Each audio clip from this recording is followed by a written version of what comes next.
Okay, sounds like the recording has started.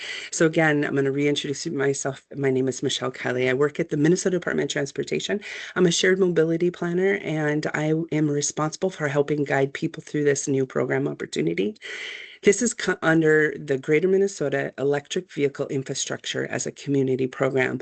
Sometimes you'll hear it referred to as CFI, Charging and Fueling Infrastructure. We'll get into a little bit more regarding that program. But before we start, I just wanted a little bit of housekeeping.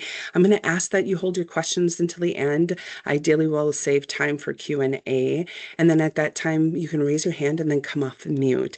And then when you're called on, please feel free to ask your question. I will do my best to answer them. And if for some reason I can't send you to a resource or answer the question immediately, I will get back to you. Excellent. Here we go. Ready? So this program is actually under IIJA. So it's an Infrastructure Investment and Jobs Act funding. And there are actually two programs that right now are currently active at MnDOT. And I thought it would be important to take a moment to make some clarifying distinctions between the two. So one is, you probably would have heard of the National Electric Vehicle Infrastructure Program. That's offered through the Office of Sustainability and Public Health. And really what they do is they focus on alternative fuel corridors. Mostly at the beginning was I-90, 94, and 35. And they were focusing very much on level 3 DC fast chargers. This program in particular is through the Office of Transit and Active Transportation. It's really framed around a community program. It's referred to again as that CFI, that charging fueling infrastructure, which is really often the funding source that we receive the money through, which is why that comes up. We're focusing mostly on level 2, and then there'll be some DC fast chargers. So for the presentation today, although I might reference the NEVI program, really our conversation is going to be about this new community program opportunity. So just a little bit of clarification when we're talking about corridor level planning versus community planning. Corridor really supports infrastructure along major highways that really further this connection between regional areas. Community planning is very specific to a location and really focus on needs within that region or that town. And then when we narrow down further, when we talk very specifically about site level planning, those are really talking about what we need to actually get those charging stations in that specific site. So what we further decided to do is make a distinction between what MnDOT is doing right now. So on the left side of your screen, you'll see Beth Kalstad from the Office of Sustainability and Public Health leading that NEVI work, has really been investing in what it means to EV charging infrastructure in Minnesota. She's done a needs assessment and about 3, 4, 5 years of planning related to that. And then it's really, this is sort of a portal on our website. There'll be a link here that'll be live for you to access with this recording, as well as the PowerPoints later. And so really, we just wanted to take an opportunity to connect you into MnDOT under these programs, and then know that, again, today we're going to talk about that Greater Minnesota EV infrastructure. So we received funds in 2 basic phases. So our team ended up writing a grant to secure funds under this opportunity of CFI, so the charging and fueling infrastructure. The funds came in 2 phases. So today you're going to hear a lot of 2s. So there's a 2-phase to the funding, there's a 2-phase to the program, and there'll be a 2-phase to the application process. So every time you hear 2, you'll just want to orient yourself to just make sure that you're connected to the conversation in the right location. So for the funding, there's 2 phases. So the first one is phase 1, and this is pre-construction. And so FHWA has obligated funds for us to be able to work with communities and organizations to identify EV charging sites. And this is all of the pre-construction elements to that. And we'll dive into that a little bit more further today. This phase one is what's currently open. Now, phase two is projects that have completed phase one back in 2027. So looking forward in 2027, may have an opportunity to move into the construction elements of it. That's phase two. So when we received at MnDOT a grant award, it was divided into two funding pots, and we have to complete one before we can move into the next one. But the overall total program is an $8 million program if we look at both phases. So let's talk a little bit about the program as well as program eligibility. So first, the program really is community rooted. It is here to support the identification and development of up to 42 electric vehicle charging sites in greater Minnesota.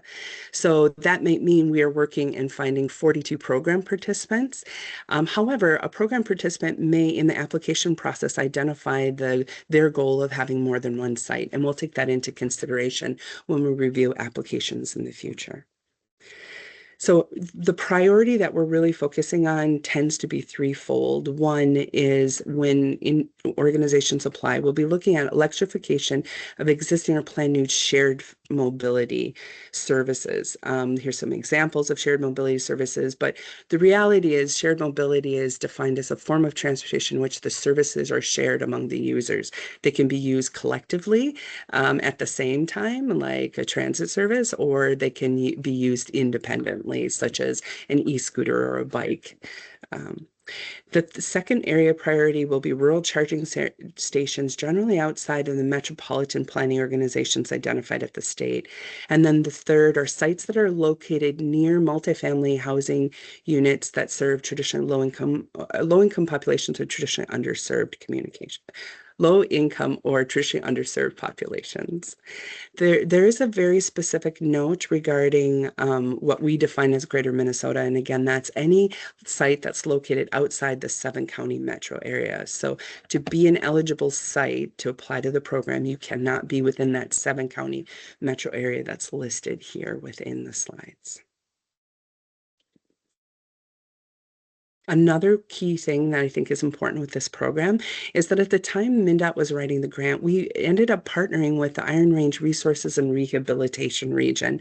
And our goal there was that we wanted to unify our application process and strengthen that at the federal level. And so the Iron Range, the IRRR region, is truly a collaborating partner. And so what we've done in our grant application is we've set aside some funds to support projects that are specifically within their service area. That doesn't, I just wanted another note related to that. That doesn't mean you can't also, for example, if your organization has a site that's in the IRRR region and you have a site out of the IRRR region, in the application process, we'll provide some clarification about that, and that it doesn't preclude you from applying to both areas. It'll be the same application, but in there we'll have some questions that help us define more about the sites you're considering.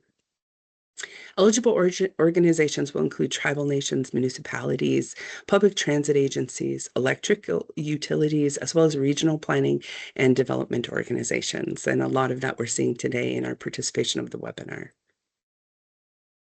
So brief overview of infrastructure, and I just want to call out, I am not a technical EV infrastructure specialist. My goal and role here is really to guide a meaningful program. We're bringing on technical support to help you with that. But I do feel it was really important to pause a little bit and give some very, very high level notes about what we're referring to when we're talking about this program. So we're really thinking about electrical vehicles, and our primary focus are these battery electrical vehicles that are propelled by one or more electric motors and can be charged from an exterior power source. Now, there is some considerations, of course, for plug-in hybrid vehicles. They change by model as technology continues to change too. There are some uses in which a plug-in hybrid, for example, is powered by an electric motor, but is also recharged through an external power source, but it also incorporates a smaller internal combustion combustion engine.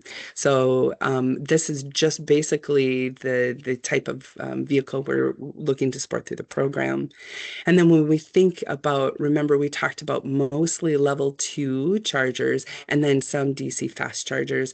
Now, this is pulled from Charging Forward. It's a federal resource talking about what charging looks like. They gave estimates. And so, again, in the red areas, you'll see a level 2 and a level 3, and then the estimates of the charging time down on towards the bottom of the screen.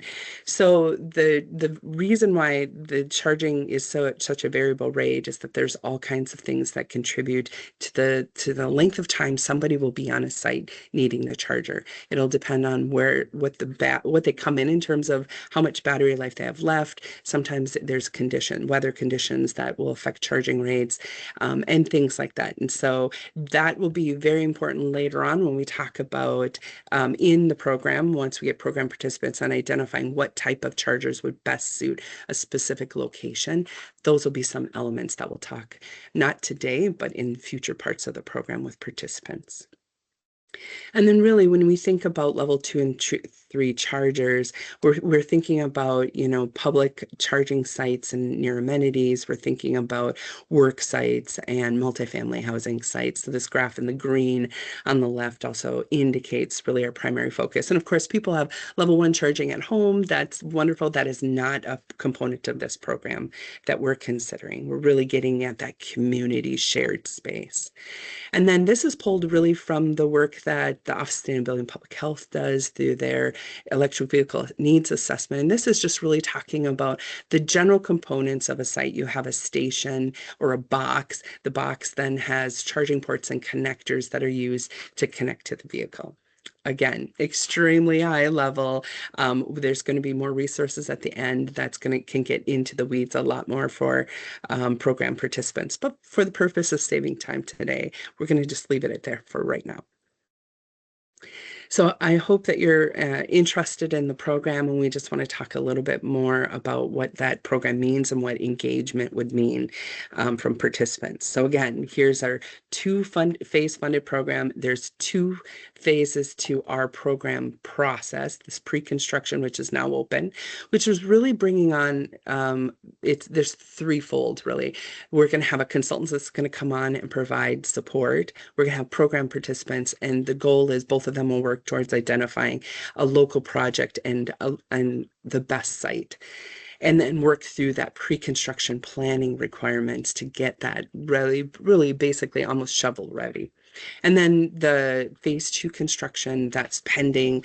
Again, where there's no necessarily guarantee that construction space will be open. It's our hope that it will be open, but right now, to enter the program, we really want to focus on entities or organizations that are truly interested in getting support for that pre-construction spot.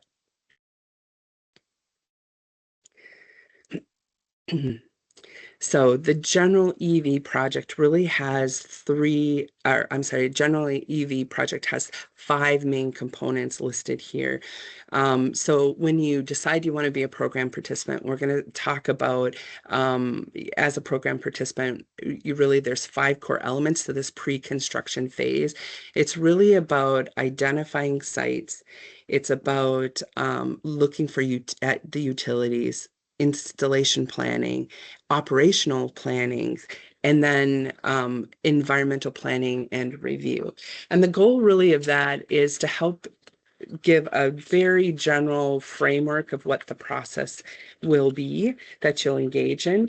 A couple of things I just want to call out regarding that is that this is an iterative process. So when you partner in this in this program and you're working with a consultant, they're going to walk through these big elements, and each of these elements, there'll be decisions that are going to be made, and you might start with an idea of a potential site, and then when you get into thinking about the utility planning with the consultant. Potentially that site might no longer be a viable site because it might need a lot of other things. Then you might be looking at different alternatives. So although this is listed sort of a top down, it really isn't. It's an iterative process that you will be going back and forth as a program participant to navigate all kinds of questions related to the project. So the development and scoping is talking about what is the scale, determining the site, identifying project partners, deciding who owns the model, assessing what needs you actually need in that localized space, and then identifying are there permitting, are there regulatory things within that site, location, or area that need to be addressed. Utilities is really thinking about that grid infrastructure, electricity rates. Installation planning is talking about determining how people are going to connect, the equipment network, the provider being used, things like that. And then operational planning is what's your pricing, what's your payment? And so you want to do planning before the actual construction to determine that. There's a fantastic resource at the end we'll talk a little bit about, but it's chapter 5 of Charging Forward. It's a toolkit that was produced by the USDA U.S. Department of Transportation. And the goal is really to walk through that rural infrastructure planning and gets into the details of all of these. So I'll show you how to access that shortly. So now we're going to bring in, so that's a little bit about the site, but we're going to talk about the consultant's role. So we are in the process right now. Our request for proposals from consultants are being reviewed this month. The RFP had closed last month, and we're going to bring on the consultant to really do two main things. One is they're going to provide some customized support. So based on the needs of the program participants that enter into this particular program, they're going to customize resources to help move through that EV project, infrastructure project. Some entities might enter, organizations might enter the program and have a lot of work that they've already established under what EV infrastructure means and things like that. They might need a little less support in terms of that customization of, bringing the community together, but they will still need potentially a lot of technical assistance. There may be projects that are out there or entities, organizations interested in participating that might be new and they don't have maybe a lot of time in investing already in the community and their projects. So the consultants are really going to be tasked with that customized support. So in certain phases, that newer emerging project might need more support. And really on the left of the screen, this is the 5 steps that we just really talked about in the past. So they're going to provide that, again, that customized support and technical assistance, and then they're going to provide reporting back to both of our funders as well as us. From the program participant side, really, this is really about how each entity will enter, and this is very specific to phase 1. So when we were talking about the funding earlier in this, I said it's an $8 million program. There's a percentage of those funds that were set aside for this pre-construction work, this phase 1.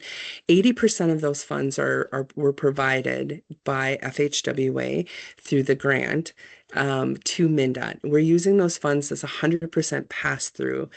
80% of that, so 100% of the money will be going to the consultant. 80% of that is covered by the federal grant. There is a 20% local match.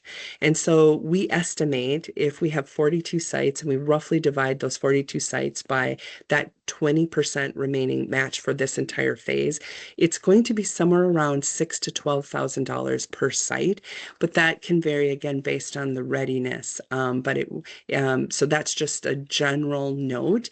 By the time we enter into the program, we'll have additional information about after we've seen the application, we'll have some additional information on what that would potentially mean for your community based on your readiness that you provide us in the full application process. The other role then will be identifying a core team to assist with the project tasks. You'll be sharing updates and supporting action items in collaboration with MnDOT's consultant. And then you'll engage in local discussions regarding permitting, zoning, or other things to support EV infrastructure. You'll also be responsible for some reporting as well. That will be outlined in a type of an agreement regarding roles and responsibilities when you enter the program. That will come May and June of in our project timeline. So really, when you think about it, we anticipate about a year's worth of commitment. I think that's important to note. Our goal is that the projects are done in summer of 2027, and we anticipate launching the projects in June of this summer. And then the bigger things are really, it's about assessing existing conditions, identifying opportunities, developing participation, and conducting education and outreach. So here's our last two phase. So our application process is in two phases as well.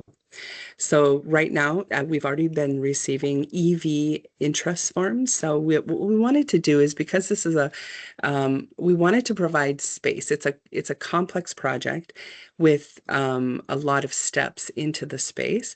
However, we also wanted to build in room for understanding where community is at. So we didn't want to open this project and say you have to be already EV ready and define exactly what that is. We wanted to leave room for smaller communities or smaller organizations that are still interested in EV but didn't maybe have the capacity to already invest in EV planning kind of things.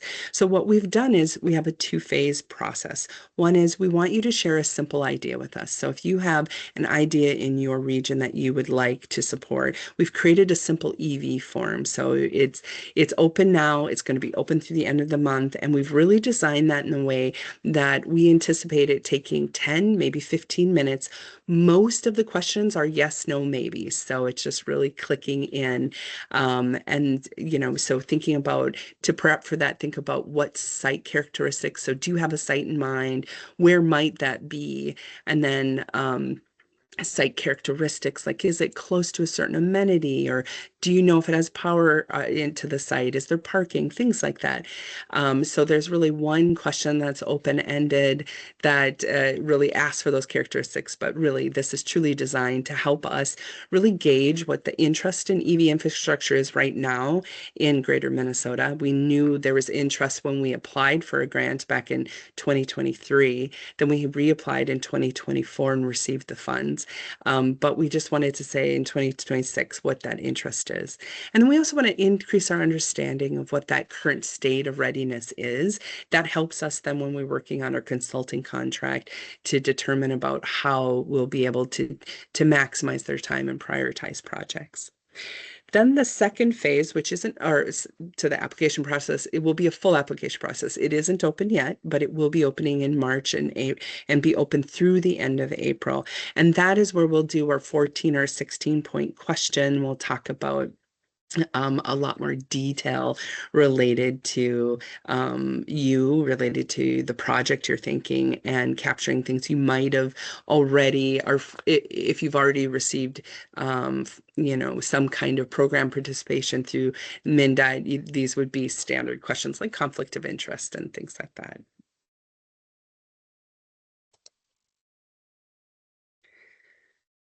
So timeline matters because of the changes in this program and our later delay in launching the program. We have a very tight timeline, but it's really important to call that out. So again, right now through February 28th, you can do that simple EV interest form. That helps us also think through, when you do a full application, should you do a full application, sort of what kind of things we could help you with in terms of even filling out the full application. March, that's opening again in March. It'll close on April 30th, so you should get more than a month, ideally close to 2 months, to complete that full application process. And then in May 2026, we will identify program participation, so who will be selected, and then we'll send that out by email. In your forms, we're asking for at least 2 contacts, and then there's also this opportunity to look and develop a bigger team program. We're inviting you to do that early. Getting stakeholders involved early in a process locally is always a good idea. And then in June 2026, participants will attend a program launch meeting, and then we'll have some general additional paperwork that will be need to be signed by that time in terms of your roles and responsibilities, and then begin work with a consultant.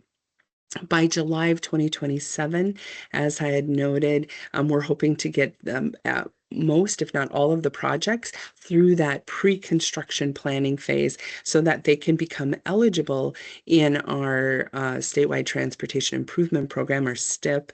And then once they're eligible in the STIP, we will be asking at that time the federal government to unlock that phase 2 of funding, which is currently unobligated at this time, but it's in our grant award that projects that successfully complete phase 1 would be considered for phase 2. And so we're targeting that summer of 2027, so that by fall that hopefully we'll have funds for that construction piece.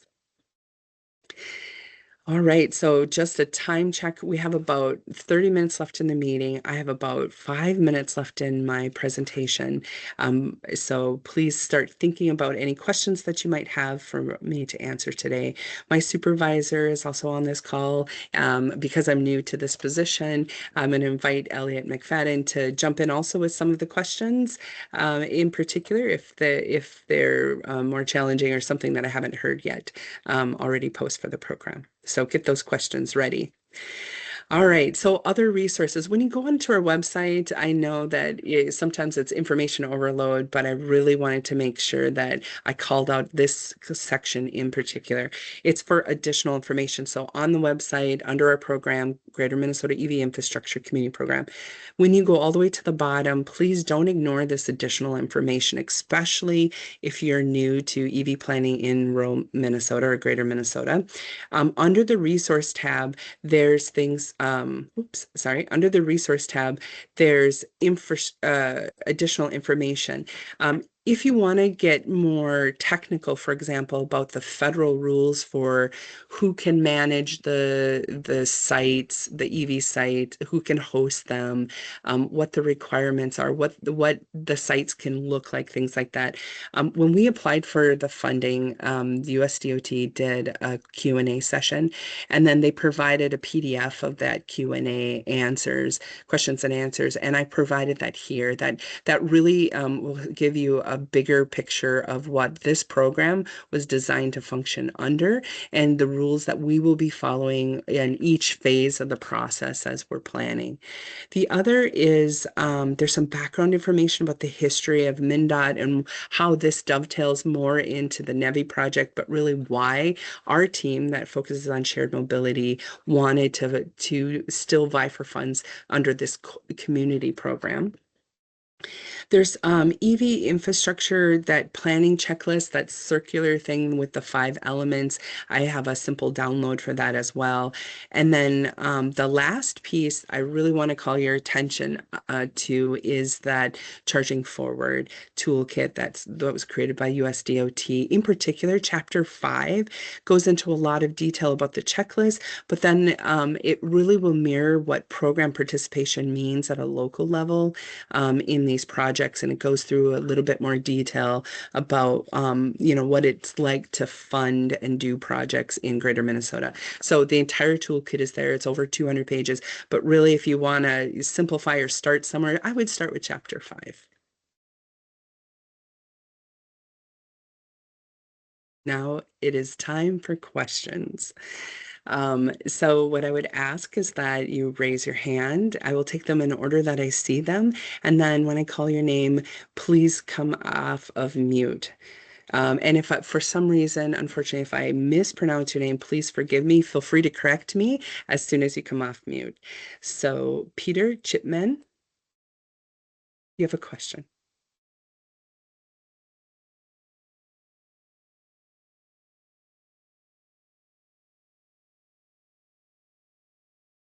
Abe, I am not able to hear you. Now? Oh, yes, perfect. Go ahead, Peter. Sorry about that. Yeah, so and I understand I didn't see that nonprofits are eligible, if I understand correctly on here. I'm just kind of curious because so we serve tribal nations Hi, Amy. I see you on the phone there. And we'll probably want to apply for a region of tribal nations to have charging stations. But is it going to be where each tribal nation has, if we'll support them in their application, or can we put in an application that uh, collates those tribal nations together? Or like, what's sort of the, I take it that a nonprofit can't be the lead applicant, I guess is the best way to, for my question there. Yes, so correct. Hope that was clear as well. Nonprofit can't be the lead application. I would encourage the tribal nations that you're working with to be the lead application, and that could come into two forms. It could be one tribal nation that's working in partnership with other tribes, and then as they develop a team, they would be listed in that team as well as the nonprofit, or each tribal nation can vie for their own potential site, and that would be independent applications from each tribal nation. And your nonprofit, or as a nonprofit, you could be listed in all of theirs as part of the team. Right. Gotcha. Thank you. You're welcome. Any other questions?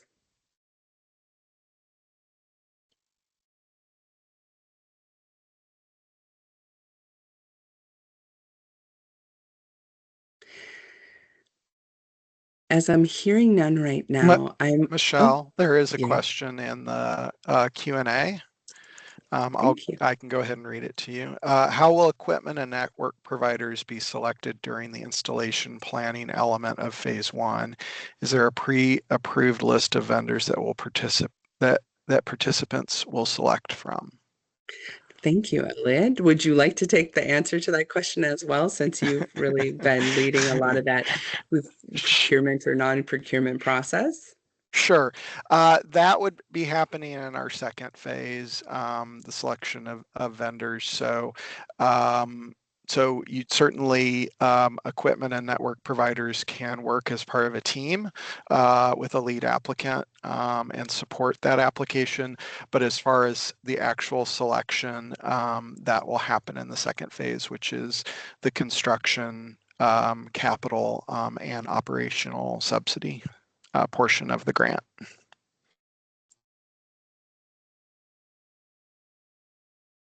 Said better than I could have said.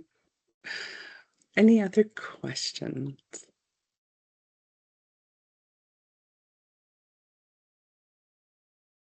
Okay. Well, I wanted to thank you very much for staying with me through my first public webinar presentation about this program.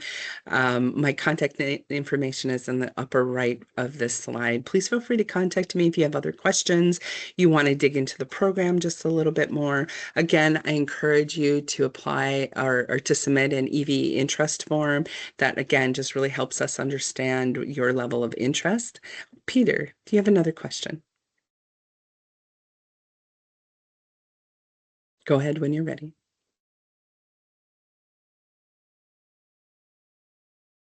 I can't hear you yet, Peter. Do you want to do the sound trick you did last time? Can you hear me now? Yes, I can. All right. Perfect. I'm just checking. So I'm just looking for your contact information on the screen here. You said up in the upper right. Is that correct? Correct. So I see chat, Q&A, people raise, react. Trying to You see. don't see. Okay.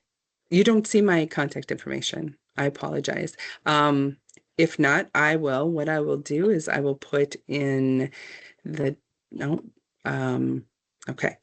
So, I don't know what to Hey, say about that. Okay, so what I'll do is, what I would encourage you to do is I will save this slide or this PowerPoint presentation, and I'll upload the link on our website. And then once that is done, you can go to the end of the slide. I'm so sorry you can't see sure. that. All right. Okay, no problem. I got you. Thanks. Yeah, and I'll make sure that you have that information, but I can say it through this. It's my name, Michelle Kiley. So Michelle, Michelle dot Kiley, Kiley, at state.mn.us. Chat has been disabled for this meeting, so unfortunately, otherwise I would have popped it in there. No And then problem. my number is 651-366-4186. You can also call me.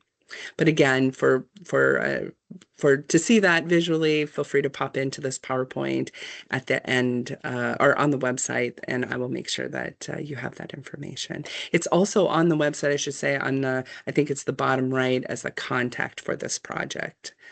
So the same place you would have potentially surfaced this link from. And I'm also going to try to make sure all the links stay embedded into this program. So there's some resources that I mentioned that I have hyperlinks to, the websites. I have our NEVI website as well as our Greater Minnesota EV infrastructure website to make sure that that's easily accessible as well to the audience. All right, I am not seeing any other. So what I am going to do is thank you very much for your time today. Again, feel free to reach out if you have questions in the future that pop up. And I really hope that we can partner to work onto this in this project area. Thank you so much for your time today.